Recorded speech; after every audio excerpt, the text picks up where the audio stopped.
Bonjour à tous et à toutes, bienvenue sur Free Matin. Jacques Bocon, le rédacteur en chef du quotidien Matin Libre, nous revient ce matin pour le débat.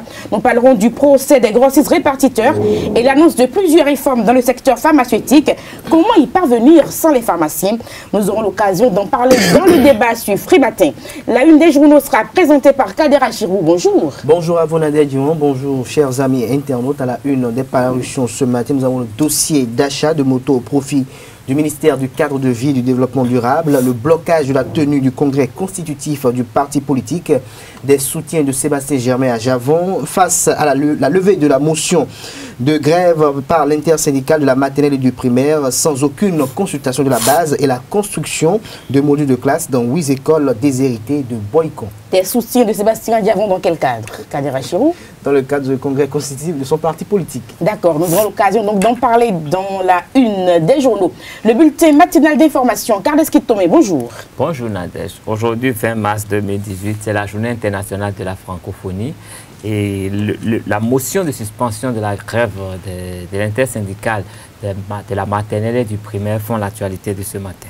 Retour sur le premier match test des écureuils juniors le week-end écoulé au niveau du stade René Pleven. Quelques supporters vont apprécier dans un instant la prestation des jeunes footballeurs présélectionnés. Bonjour à tous, bienvenue. Voici la une des journaux. Bonjour à nouveau, chers amis internautes. Nous démarrons par le quotidien Actu Express qui titre ce matin « Dossier achat de motos au profit du ministère du Cadre de Vie et du Développement Durable ». José Didier Tonato, blanc comme neige. 2 ministres signataires du marché au banc des accusés. Déjà des sanctions contre les cadres incompétents. Toujours avec le même canard en manchette. Blocage de la tenue du congrès constitutif du parti politique, des soutiens de Sébastien Germain à Javon. La démocratie béninoise prise en otage. Le retour de la dictature grandeur nature. Les preuves de l'inconséquence des commis zélés de la République. Face à la levée de la motion de grève par l'intersyndicale de la maternelle et du primaire sans aucune consultation de la base, le SINADIPEB se désolidarise de l'IMP. La grève se poursuit jusqu'à la satisfaction de toutes les revendications, rapporte Actu Express. Soleil levant à présent, levée de motion de grève, les enseignants de la maternelle et du primaire reprennent la craie dès ce matin. Info Plus, le vote de la motion de grève au primaire et à la maternelle, l'acte patriotique et salvateur des syndicats. Nous passons au quotidien le Béninois libéré, maison africaine de la paix pour la prospérité. Les Tevo Idre élèvent les défenses de la paix. Toujours avec le Béninois libéré, distribution des produits pétroliers par la Sonacop, le bazardon, ce truc pour respirer. Nous passons au quotidien Matin Libre à présent, recrutement d'un cabinet comptable, lire l'avis d'appel d'offres de l'ARCEP à la page 5 de l'apparition du jour du Canard. Toujours avec Matin Libre, salaire politique sur la rupture. Voici les preuves que les ministres de talent gagnent des millions. Des précisions à la page 3 de l'apparition du jour du quotidien Matin Libre. La Nation, déjà de la grève dans l'enseignement maternel et primaire, l'intersyndicale lève sa motion. Toujours avec le quotidien national d'information, recrudescence des sacrifices humains, quand passivité rime avec flambée des crimes rituels. L'économiste, cotation en bourse, la peur des chefs d'entreprise béninois. Fraternité, enseignement maternel et primaire, la grève de l'intersyndicale suspendue, les écoliers reprennent le chemin des classes. La Fondation Malekhossou et le Parti des transformateurs du Bénin saluent l'esprit patriotique de l'intersyndicale. Toujours avec fraternité, recrudescence des sacrifices humains, David Kofi Aza condamne les crimes rituels et invite l'État à prendre ses responsabilités. Le challenge, recours contre le pseudo-traitement faramineux des gouvernants. La Cour casse, à lire la décision de la haute juridiction à la page 11 de l'apparition du jour du quotidien Le Challenge. Toujours avec le challenge, Jean Harol au sujet des enrôlements à domicile. Le RAVIP n'est pas une opération porte à porte. Nous passons au quotidien L'Afrique en marge.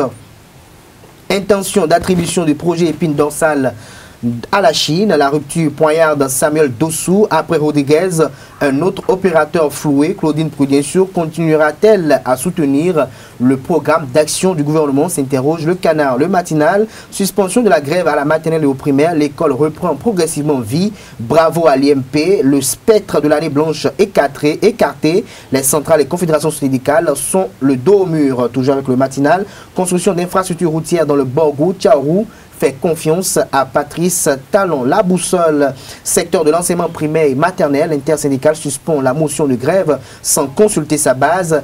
Que s'est-il réellement passé, s'inquiète le canal. Point média pour finir, tentative de blocage du congrès de ASG. Les manigances et complots n'y pourront rien. Le congrès aura lieu, prévu pour ce samedi 24 mars 2018. Le congrès devant consacrer le lancement du parti du président Sébastien Germain Javon aura bel et bien lieu, renseigne le canard. Merci à vous, Kader Achiro. Nous passons donc au bulletin matinal d'information. Chers amis internautes, bonjour. Aujourd'hui, 20 mars 2018, c'est la journée internationale de la francophonie.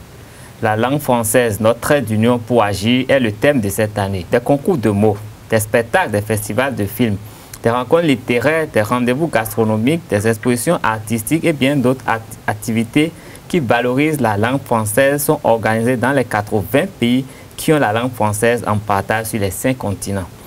Cette célébration est en référence au 20 mars 1970, marquée par la célébration à Niamey au Niger de l'Agence de la coopération culturelle et technique, la future organisation de la francophonie. L'intersyndicale de la maternelle et du primaire a suspendu le lundi 19 mars 2018 sa motion de grève. Elle prend à contre-pied les centrales et confédérations syndicales. 65 syndicats des enseignants de la maternelle et du primaire réunis au sein de l'intersyndicale ont suspendu leur motion de grève en vigueur depuis le 23 janvier 2018. Cette décision, prise selon certaines presses en toute responsabilité sans consulter les centrales et confédérations syndicales auxquelles ils sont affiliés, est salutaire pour la suivi de l'école béninoise. Elle intervient après l'engagement de leur ministre de tutelle de négocier la rétrocession des défalcations faites sur leur salaire. Les regards sont désormais tournés vers la bourse du travail pour une décision des centrales et confédérations pendant que le dialogue social se poursuivrait. Le concours d'art oratoire et de culture générale Milmo Vox était à sa deuxième journée le samedi 17 mars au collège La Rosette de Porto Novo.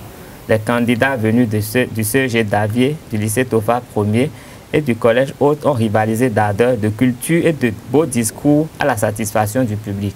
Au terme des différentes phases, le CEG d'Avier a été éliminé. Retour sur une journée de culture qui met en vedette les élèves par ces temps de grève. Le fait que la jeunesse africaine peut-être être porteuse d'espoir ou une menace. Mesdames, messieurs, pensez-vous que la jeunesse africaine peut-être être espoir du développement si elle est dépourvue de ses valeurs? Monsieur, la jeunesse africaine incarne l'Afrique développée. Laissez-moi toutefois vous ramener à cette belle manière de transmettre de mon père qui disait « C'est pas sans appréhension que les adolescents envisagent leur entrée dans un monde différent de celui de l'école, de l'enfance et de la communauté familiale. Un monde qui semble inaccessible. » On a pour coutume de dire que l'espoir est faible. Il ne saurait donc y avoir de vie sans espoir. Ces discours des élèves en compétition ont fait place au débat entre candidats. Ils ont décortiqué l'actualité de la jeunesse africaine en défendant chacun son point de vue en rapport avec son apport au développement du continent. La Rosette, vous avez dit que la jeunesse africaine est espoir. Vous avez signifié que nous sommes tous ici scolarisés. Certes, nous le sommes. Mais avez-vous oublié le fait que tous ceux-là qui quittent la maison et qui prétendent aller au cours ne le font pas vraiment? Tous ces jeunes qui normalement doivent se rendre à l'école, circulent dans les rues, se rendent au lieu où ils ne devront pas être. Vous voulez qu'il y ait des gens comme nous, lycée Tofa, vous, CEG d'Avier, vous allez mieux nous comprendre. Vous là, vous êtes, vous faites coup tout le temps. Et nous, qui n'avons pas droit à ces coups depuis près de 2 mois, comment voulez-vous que cette jeunesse-là soit espoir si elle ne reçoit pas l'éducation nécessaire? Écoutez, il est vrai que nous sommes espoir, mais laissez-moi vous dire que ces jeunes-là, élèves qui circulent dans les rues, ce n'est pas parce qu'ils sont des espoirs qu'ils le font, mais c'est parce qu'ils veulent avoir la parole. C'est parce qu'ils veulent eux aussi accomplir des choses. La tâche revient aux dirigeants, n'est-ce pas? Cependant, il faudrait noter que mon compère de Davier a défendu que la jeunesse n'est qu'espoir, mais j'aimerais lui poser une question, lui faire remarquer quelque chose. Et ces jeunes-là, influencés par le phénomène thug, je suis sûr que vous en avez entendu parler. Oui, qui font des photos dans les puits, sur des câbles, qui prennent des risques. Ces jeunes-là, qui sont guidés par, je ne sais pas si je vais appeler ça, du courage, qui font des rallyes, la vitesse partout. Cette jeunesse-là représente-t-elle l'espoir? En quoi est-elle l'espoir? En allant se tuer sur des camions? La rubrique Génie Culture, qui a donné l'occasion aux candidats de faire étalage de leur culture générale, a mis un thème à cette journée. Le lycée Tofa 1er et le collège La Rosette ont obtenu leur billet. Au Bénin, le contrat d'apprentissage dicte des règles et comportements à respecter pendant la durée de formation. Il est généralement payant. Le coût du contrat varie selon les localités ou lieux choisis et de l'envergure du centre de formation. Au début, le nouvel apprenti assiste ses devanciers et plus tard, il s'occupe des petites tâches et progressivement des subtilités du métier sous la direction de son patron ou de son dévancier le plus ancien ou le plus expérimenté. Quel que soit le métier et les critères de choix, il influence la vie professionnelle et l'avenir de celui qui s'y engage. Allons à la découverte de cet univers à travers le reportage qui suit. Soucieux de devenir une personne responsable et indépendante, certains jeunes, filles comme garçons, décident de se lancer dans l'apprentissage de différents métiers. Ces derniers, souvent appelés apprentis, choisissent des métiers comme la coiffure, la couture, la mécanique et bien d'autres. Les raisons qui justifient leur choix sont multiples et parfois imposantes.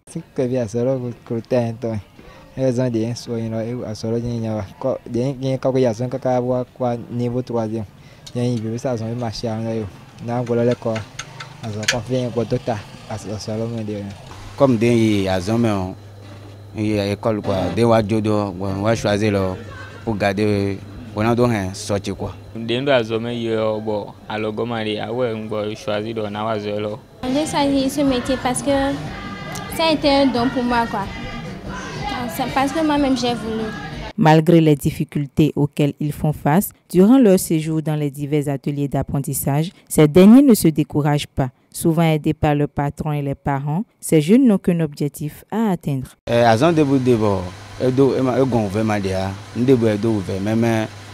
en avant quand on a besoin de notre con là, on a un monde débat de con. Je suis bien choisi, n'a une connaissance. Et non, il faut maintenant. Donc, il faut continuer. Espérant que les 8 ou 5 années d'apprentissage se passent pour le mieux, ces jeunes apprentis se plaisent bien dans leur choix de métier, car pour eux, seul le travail libère l'homme. Au Zimbabwe, le président Emerson Mnangagwa a publié les noms de certaines entreprises et des particuliers qui n'ont pas restitué les 827 millions de dollars cachés illégalement à l'étranger. Mnangagwa a donné un délai de 90 jours concernés pour restituer les fonds. Il a indiqué ce lundi que 591 millions de dollars avaient déjà été restitués, soit la moitié des fonds détenus à l'étranger. Les récalcitrants risquent des poursuites. Le président du Zimbabwe a promis de réprimer la corruption après son investiture de l'an dernier.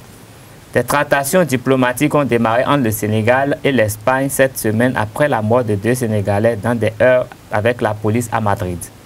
Il existe 2 versions des circonstances ayant entraîné la mort des 2 Sénégalais le jeudi 15 et le vendredi 16. Le premier, Mam Mbaye Ndiaye, aurait eu une crise cardiaque après une course-poursuite avec la police. Des témoins affirment par contre que des coups portés par la police auraient provoqué cette mort. Le second, Ousseinou Mbaye, est mort par balle lors des chauffourées entre des vendeurs de la rue, toujours dans le quartier de Lavapiés. Ce serait tout pour ce bulletin d'information. Merci de rester fidèle à Réserve TV. Merci à vous, Carles Kitomé, à suivre le débat sur Free Matin. Et puis après, ce sera la page sportive. Le débat sur Free Matin, Jacques Bokor, bonjour. Bonjour Nadège, bonjour Kader. Vous êtes le rédacteur en chef du quotidien Matin Libre. Bienvenue sur notre plateau, Kader Achirou. Vous êtes donc là pour le débat. Nous avons annoncé le sujet hier. Il s'agit des grossistes répartiteurs. Vous avez suivi, comme tout le monde, le procès de ces grossistes, avec en même temps l'annonce des réformes dans le secteur pharmaceutique, Jacques Bokor. Tout à fait. Et ce procès a eu lieu le mardi dernier.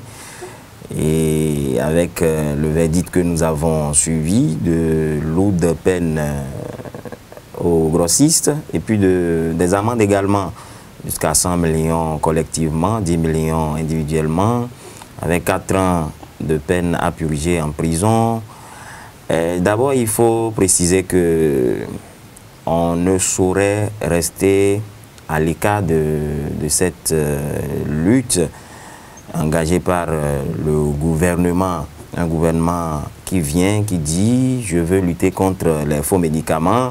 Surtout qu'avant le gouvernement, la presse en a fait tellement son chou gras, que ce soit la presse écrite, audiovisuelle, les débats, des articles pour dénoncer la vente de ces médicaments à Diegoulé. Donc, si un gouvernement vient et déclenche une lutte pareille contre les faux médicaments, je crois que c'est dans l'intérêt général. Mais il se fait que quand vous suivez un peu le déroulement des faits, vous vous posez un certain nombre de questions, notamment par rapport à ce verdict rendu mardi dernier. Et rapidement, le mercredi, le gouvernement s'est saisi du dossier. Ça laisse un peu des doutes ou des craintes dans la tête. On se demandait si le gouvernement attendait le verdict du mardi pour être plus à l'aise. Parce qu'on avait pratiquement tout préparé déjà et en Conseil des ministres, on prend des décisions quand même fortes. Or, ce même mardi, il y avait 3 dossiers au rôle. On devait parler du dossier CNSS-BIBE, placement d'argent. Avec Laurent Métoyon. Il y avait également le procès de la SONEB. Et directeur général de la SONEB. Rapidement, tôt le matin, on a rendu le premier verdict et on a renvoyé les 2 autres. Le lendemain, le gouvernement qui se saisit du verdict rendu. Et là, moi, je me pose 1001 questions avec ces décisions qui ont été prises en Conseil des ministres. On dit qu'on suspend l'ordre des pharmaciens. On n'a même pas dit qu'on suspend les ordres des pharmaciens. On a dit qu'il faut retirer les produits de New Sésame du marché et on demande au ministre de la Justice, de la Santé et autres de faire des propositions dans le sens des réformes. Moi, je me pose des questions et je me demande pourquoi une décision aussi brutale. Parce que si nous suivons un peu, si nous comparons la crise, par exemple, dans le secteur pharmaceutique et puis ce qui s'est passé avec les protestants, et le gouvernement s'est engagé, ou le chef de l'État s'est engagé personnellement dans une démarche donnée avant. Le dossier a été même étudié en Conseil des ministres et autres. Mais pourquoi, quand on voulait suspendre, ou quand on veut suspendre l'ordre des pharmaciens, on n'a pas mené des démarches? Moi, je n'ai jamais entendu que le chef de l'État a reçu, par exemple, les 2 ailes, l'aile Toukourou, l'aile Inadou, pour discuter de quoi que ce soit avec ces acteurs-là. Encore, qu'est-ce que les tests autorisent à suspendre l'ordre? Voilà. Parce que les pharmaciens ont des tests. On des tests et savent quand est-ce qu'il faut aller en congrès ou en assemblée générale pour renouveler le bureau. Et quel ordre a été suspendu maintenant finalement? Voilà, quel ordre a été suspendu?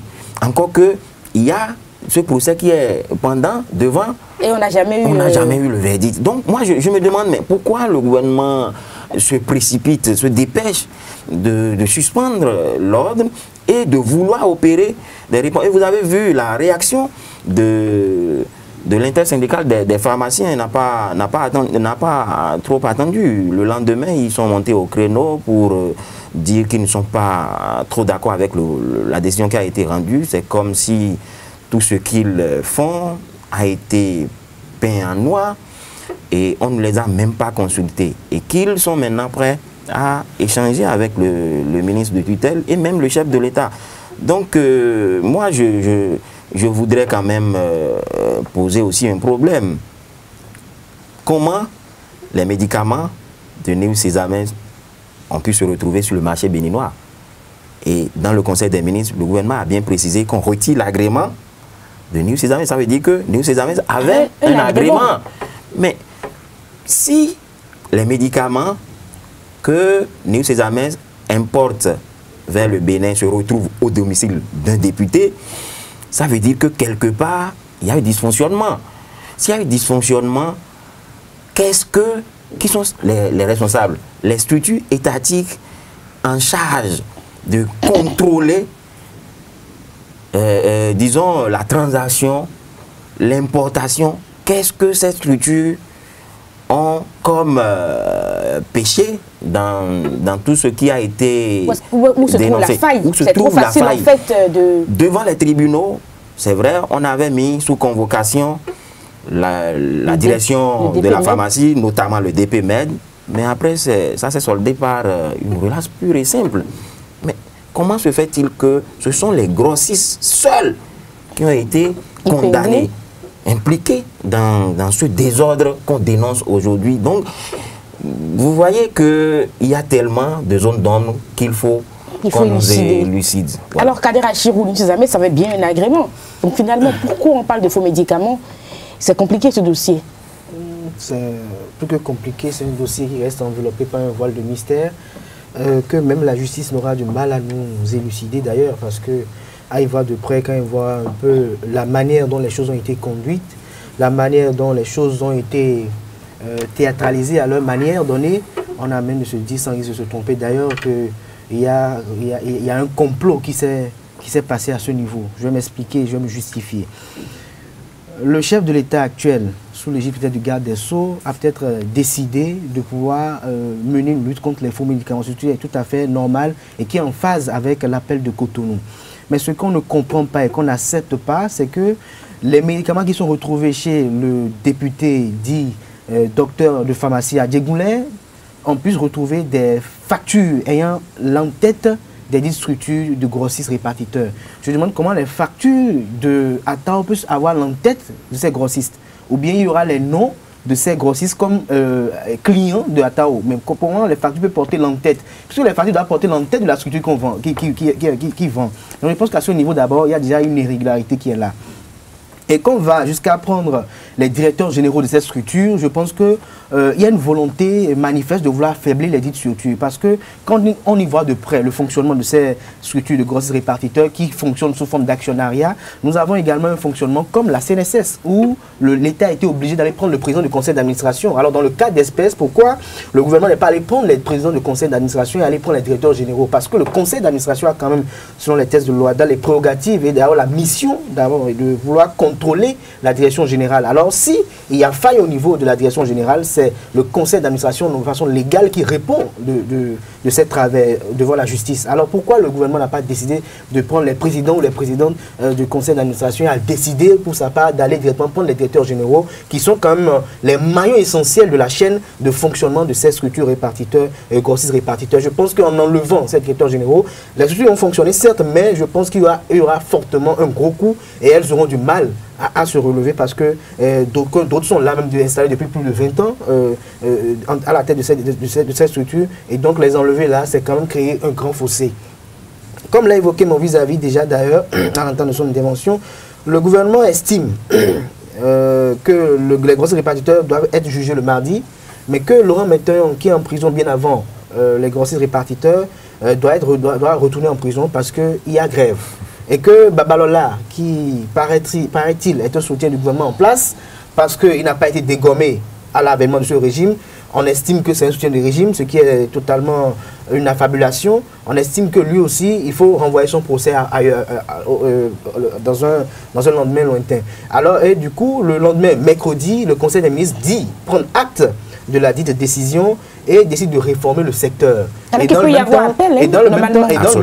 même temps, le Conseil des ministres, avec au sein de ce conclave gouvernemental des juristes de grande renommée, décide de pouvoir réformer le secteur. Réformer le secteur avec qui? Comment vous pouvez décider encore de faire des réformes aujourd'hui sans appeler à la table de négociation, mais à la table d'élaboration des dites réformes, les acteurs du secteur?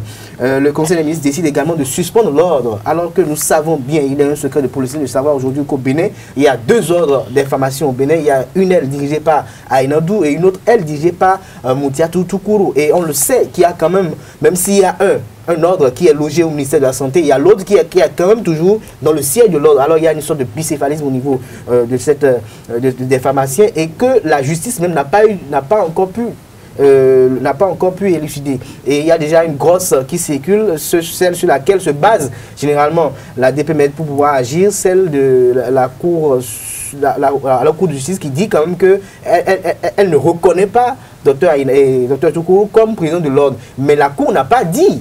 La Cour n'a pas dit qu'elle reconnaît Aïna Ndour comme président de l'ordre. La Cour a dit qu'elle se déclare incompétente. Mais on s'en sert de cela pour peut-être passer sur la télévision pour essayer quand même de vilipender ceux qui sont adversaires. Donc pour moi, il y a un véritable problème. Maintenant, pour aller dans le fond du sujet, quand on me parle des structures en question qui sont impliquées dans ce commerce de médicaments issus du circuit parallèle, je pense qu'il y a un problème. Il y a un problème parce que au-delà de tout, tous ces pharmaciens, grossistes, répartiteurs qui sont réunis ne sont pas parfois tous, ils ne vont pas dans le même sens et ils ne sont pas tous membres du même ordre. Et je pense qu'il y a une petite guerre entre eux. Donc je pense s'il y en avait qui étaient dans l'informel, ils se seraient déjà dénoncés depuis un moment. Et au-delà de cela, quand on y voit de près, je pense que ils sont tellement d'une moralité et ils sont tellement fins, ces pharmaciens, parce que j'ai eu la chance d'en côtoyer quelques-uns, ils sont tellement fins que je pense qu'il y aura beaucoup d'entre eux qui ne voudront jamais, et je dis bien au grand jamais, côtoyer de l'informel ou bien se mettre dans des travers qui pourraient quand même les attirer des ennuis juridiques. Et quand on y voit de près et qu'on dise aujourd'hui que le gouvernement, je pense que le gouvernement aussi se contredit parce que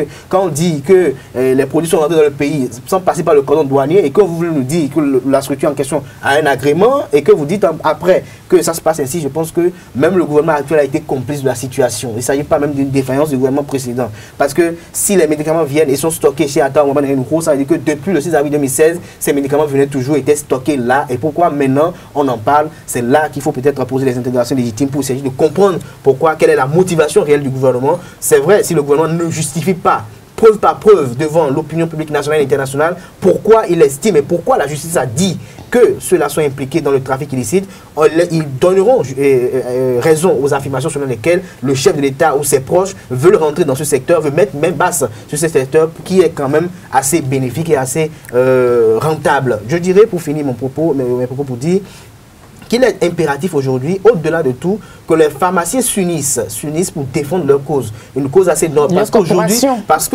ce qui se passe aujourd'hui, les populations restent dubitatives. Elles se demandent, est-ce que les produits que je vais acheter en pharmacie sont des produits sains? Le ministre garde des Sceaux aller jusqu'à faire des révélations graves. Il va dire même que quand les pharmaciens veulent s'approvisionner, ils commandent des médicaments pour eux-mêmes. Alors, comment les gouvernants ont eu à savoir eux-mêmes que les pharmaciens ou les vendeurs, les grossistes, eux-mêmes commandent des médicaments personnels à eux-mêmes? Alors que moi, j'ai eu à cotiser des pharmaciens où je vois que prennent même dans le stock des médicaments qu'ils vendent à la pharmacie pour consommer. Alors je pense que ça, c'est peut-être d'autres grossistes qui parlent, ou peut-être du docteur Adjegoulé qui est porté disparu. Et je pense que c'est lui qui a créé tout ce problème aujourd'hui. Et jusqu'à la preuve du contraire, jusqu'à aujourd'hui, le gouvernement n'a pas joué ses relations pour demander son expatriement. Le gouvernement n'a pas joué ses relations pour demander qu'il revienne au pays pour être jugé. Parce qu'on estime qu'il est député et parce qu'on estime que la levée d'immunité parlementaire reste un véritable problème et quand même quelque chose qui serait difficile à contourner. Je pense que c'est ce qu'on attend vraiment au gouvernement. Et comme je vais le dire, et pour finir, le déficit communicationnel qui est au niveau de ce truc prouve encore que le gouvernement manque de tact de précaution parce qu'il faut communiquer autour, il faut rendre public ce qui doit être rendu public pour que les gens savent pourquoi le gouvernement est motivé dans cette affaire. Sinon, on laissera libre cours à ceux qui pensent et qui n'ont pas confiance parce que, qu'on le veut ou non, il y a une véritable perte de confiance envers ce gouvernement aujourd'hui. Alors, Jacques Bokor, deux interrogations. On le sait très bien, nous sommes au Bénin et puis, en général, même plusieurs années après, si on libère donc les mises en cause, ils peuvent porter plainte contre l'État béninois et l'État béninois peut perdre encore le procès parce qu'on a déjà vu ça dans ce pays. Mais est-ce que finalement, c'était une manière pour l'État de mettre hors d'état de nuire ceux qui pouvaient intercepter, ceux qui pouvaient donc aller contre les réformes étatiques concernant les pharmaciens pour pouvoir opérer en tout calme les réformes, parce que les plus grands barons sont du côté de la prison civile. Maintenant, les réformes peuvent passer comme une lettre à la peau parce qu'il n'y a plus personne qui peut leur tenir tête. Absolument, on peut le dire ainsi, mais bon, ils ont quand même des représentants encore de l'autre côté. Donc, si la tête peut-être est en prison, la tête ne pourra pas intervenir dans les réformes comme il se doit, mais je crois qu'ils ont des représentants, des adjoints, un personnel certainement compétent qui peut porter peut-être leur voix directement depuis la prison.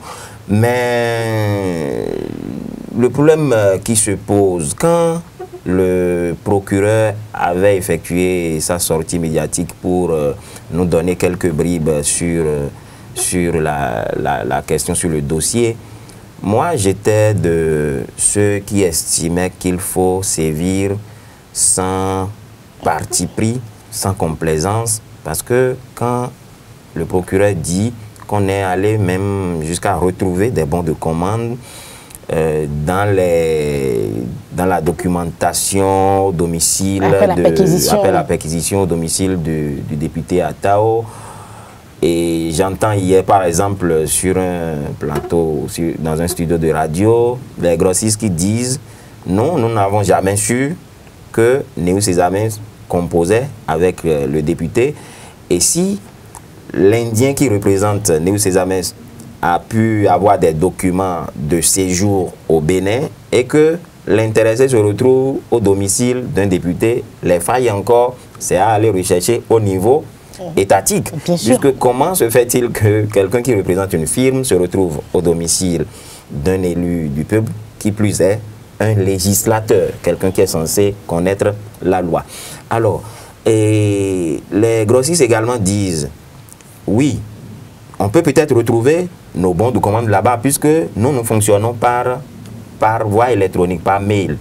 Quand nous voulons commander nos marchandises, nous envoyons directement les bons de commande au Congo, où il y a le siège social de Néo Sésamès, et Néo Sésamès renvoie les bons de commande à sa représentation ici. Donc, il est de bon ton quand même que des factures se retrouvent auprès de Néo Sésamès Cotonou. Mais nous n'envoyons pas directement les factures, le bon de commande à Tao Renouveau, à son domicile. Et que c'est pourquoi, sous 24 heures, on dit que des grossistes qui commandent, qui veulent importer du Congo, reçoivent la livraison sous 24 heures.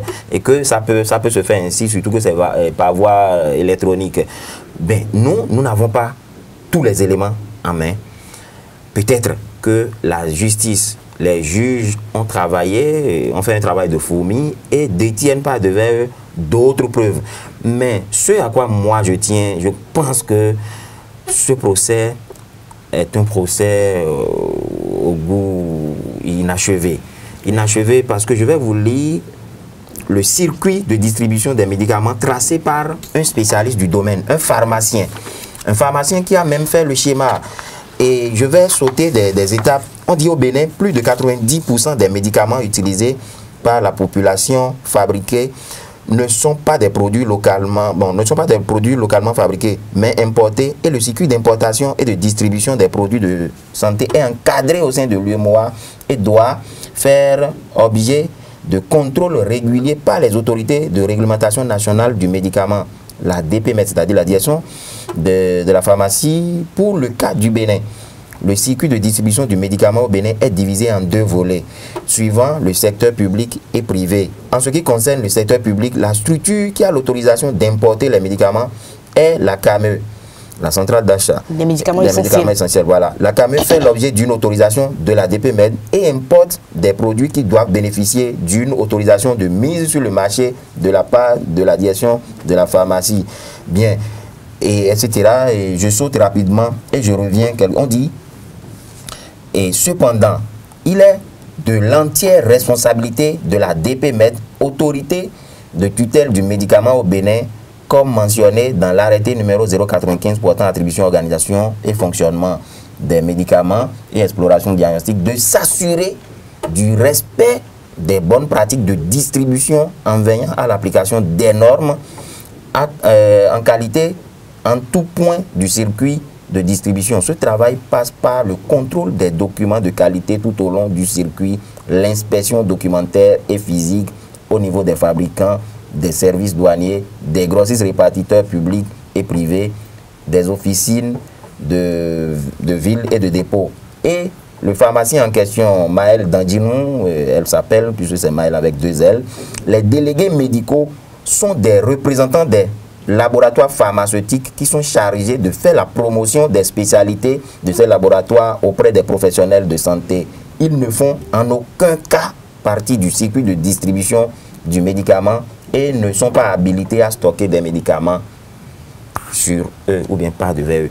Lorsque vous lisez ça, vous comprenez tout de suite que le député Atao Renouveau étant un délégué médical, normalement, il a enfreint à la loi. On ne doit pas retrouver des produits pharmaceutiques à son domicile. Là, nous sommes d'accord que s'il tombe sous le coup de la loi, qu'on le tape. Les grossistes répartiteurs, on nous a dit comment ils doivent obtenir le produit et quel est le rôle des structures étatiques. Tout a été dit ici. Je n'ai pas lu tout, mais j'ai lu quand même l'essentiel et on a pu comprendre que l'État a une grosse part de responsabilité. Mais dans tout ce qui a été dit en Conseil des ministres le mercredi, puisque j'ai l'extrait ici, on dit qu'on a rendu compte et qu'on a pris acte. Et on dit qu'on revoit le statut de l'ordre et qu'on veut mettre en place une commission de surveillance et de contrôle de la distribution des produits pharmaceutiques. Si on veut mettre en place une commission, ça veut dire que l'existant est défaillante. Il y a une faille quelque part. L'existant est défaillant, la commission existante est défaillante. Il y a une faille quelque part. Mais comment se fait-il qu'au jour d'aujourd'hui ou à l'heure actuelle, on ne nous dit pas qu'il y a une structure, bien que telle autorité étatique est impliquée ou a été condamnée. Donc, ça laisse toujours un goût d'inachevé. Et puis, quand vous constatez qu'il y a illégalité, je pense qu'il faut œuvrer à remettre les choses en l'état, c'est-à-dire à interpeller les acteurs, à dire, vous avez peut-être passé outre le circuit normal, maintenant je veux remettre les choses en l'état, c'est-à-dire pour que vous suivez maintenant le circuit normal. Je ne sais pas pourquoi on veut toutefois réformer, on veut toutefois suspendre l'ordre, on veut. Donc c'est toujours le goût d'inachevé et les interrogations qui continuent, surtout par rapport à ce gouvernement. Quand on sait comment on procède, on n'associe pas en amont les acteurs. Et après, tout peut nous rattraper. Je dirais rapidement que d'abord, suspension, c'est pas étranger. Quand on sait le gouvernement qu'on a en place, ça fait partie du vocabulaire d'ailleurs de la rupture, la suspension. Alors, pour ne pas dire dissolution d'ailleurs, pour ne pas dire dissolution, parce que quand on y voit de près tout ce qui est mis en place pour cette suspension, c'est une dissolution voilée. Parce que à l'issue du rapport, mais quand le rapport de la commission sera produit, il sera procédé quand même à l'élaboration, peut-être à l'installation de notre bureau de l'ordre des pharmaciens du Bénin.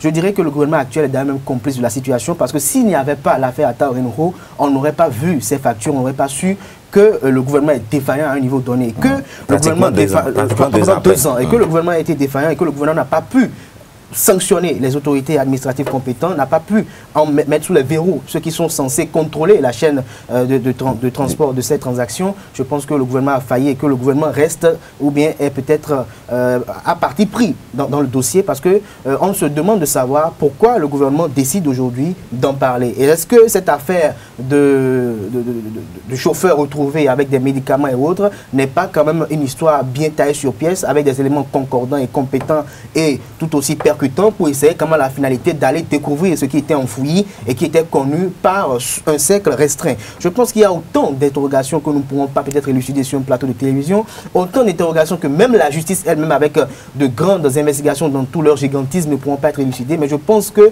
pour le bonheur des populations béninoises qui ont porté leur espoir et leur espérance en la personne de Patrice Talon le soir du 6 avril 2016, doivent quand même avoir un retour. Un retour, c'est de quoi? C'est d'être informé, de savoir ce qui se passe réellement. Si Gapo a fait du faux, il faut le dire. Si Promo Pharma a fait du faux, il faut le dire. Mais il ne faut pas rester dans une dynamique selon laquelle il faut dire que tout le groupe a fait ça. Il faut dire ce qui est spécifique à chaque personne. Ce qui a été fait, comment ça s'est passé, comment ça s'est produit, et permettre aussi aux autres, dans une philosophie démocratique, de pouvoir apporter le contradictoire, de pouvoir exprimer ce qu'ils pensent de la chose. Parce que à y voir de près avec le ministre des Sceaux, on pense qu'on va à un dialogue à l'unisson. Et quand on voit le dialogue à l'unisson, et vous allez voir que même ceux qui ont été arrêtés, c'est ceux-mêmes qui passaient même sur les chaînes de télévision pour défendre leur structure. Alors du coup, quand ceux-là ont été arrêtés, qui pourra sortir des structures actuellement pour venir défendre leur structure? Je pense que ça pose un véritable problème. Et comme je le dis, on sent qu'on a affaibli cette structure en question pour peut-être installer une autre. C'est vrai que ça a été fait par le passé sous d'autres régimes pour apporter d'autres également, mais je pense qu'il faut peut-être en découdre avec cette mauvaise manie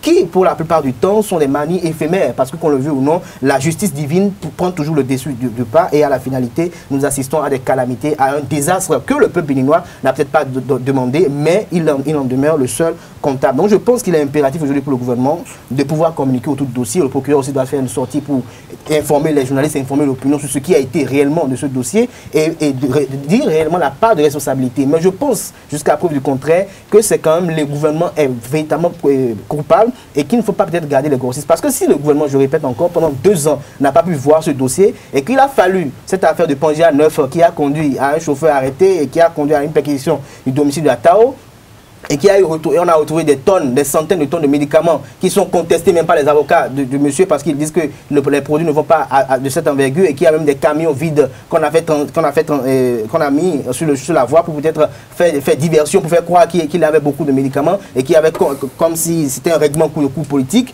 Donc je pense qu'il y a beaucoup de choses qui sont dites. Et pourquoi au moment où ces camions étaient vidés, où la maison était vidée, à part les quelques photos qui ont été permises aux photojournalistes, pourquoi on n'a pas permis à la presse audiovisuelle de pouvoir prendre les images et de pouvoir toucher du doigt ce qui s'est passé? Je pense qu'il y a beaucoup de choses qui sont restées cachées, enfouies, enveloppées par un voile de ministère qu'on ne pourra pas comprendre, mais je pense que ça relève aussi de peut-être la gouvernance de la rupture, qui sait.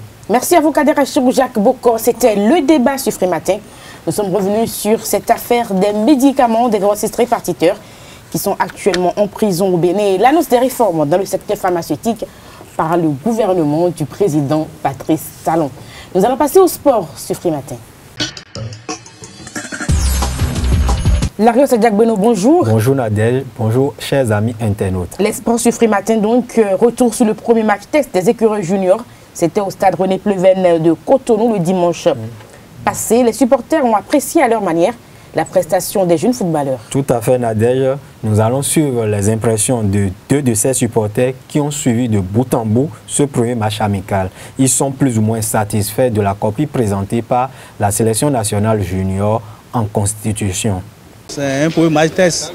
Tout n'est pas parfait, mais avec le peu de temps qui reste et le travail qui reste à faire, que ça va aller. Il y a des joueurs sur qui on comptait et ils ont déjà dépassé l'âge.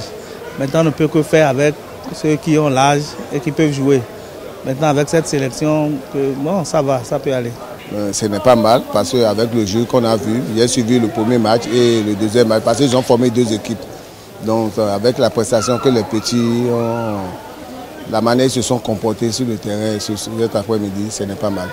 C'est très bien.